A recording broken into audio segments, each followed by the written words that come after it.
এবার স্ত্রীসহ তাপসের ৮০ কোটি টাকার সম্পদের সন্ধান। কুয়াশায় সাল শুয়ে পানি আর কত হয়রানি আছে সমাধান। বসত ঘরে লাগাও আনোয়ার শীট, সারা ঘর থাকে শুকনা, সর্দি কাশিও থাকে দূরে। আনোয়ার শীট। প্রায় ৮০ কোটি টাকার অবৈধ সম্পদ অর্জন ও ৬১৫ কোটি টাকার অস্বাভাবিক লেনদেনের অভিযোগে ঢাকা দক্ষিণ সিটি কর্পোরেশনের সাবেক মেয়র ব্যারিস্টার শেখ ফজলে নূর তাপস ও তার স্ত্রী আফরিন তাপসের বিরুদ্ধে পৃথক দুটি মামলা দায়ের করেছে দুর্নীতি দমন কমিশন।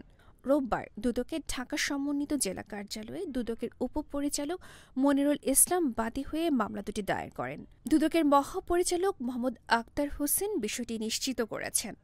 মামলার এজাহারে বলা হয় শেখ ফজলে নূর তাপসের বিরুদ্ধে প্রায় ৭৩ কোটি টাকার অবৈধ সম্পদ, ২৭ ব্যাংক হিসেবে ৫৩৮ কোটি টাকা ও ৫ লাখ মার্কিন ডলারের বেশি অর্থ সন্দেহভাজন লেনদেনের অভিযোগ রয়েছে।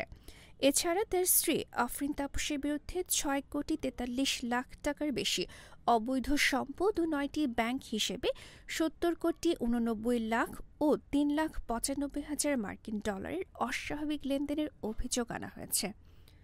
ডেস্ক রিপোর্ট, গণমানুষের আওয়াজ। রয়্যাল পাওয়ার লিঙ্ক। আপনি কি স্বল্প মূল্যে উন্নত মানের কামিজ, পার্কিংস, রেকার্ডো জেনারেটর কিনতে চান? আমরা ইংল্যান্ড ও চায়না থেকে আমদানি করে দেশের বিভিন্ন প্রতিষ্ঠানে ২০ থেকে ৩৫০০ কেভিএ পর্যন্ত সরবরাহ ও সার্ভিস দিয়ে থাকি।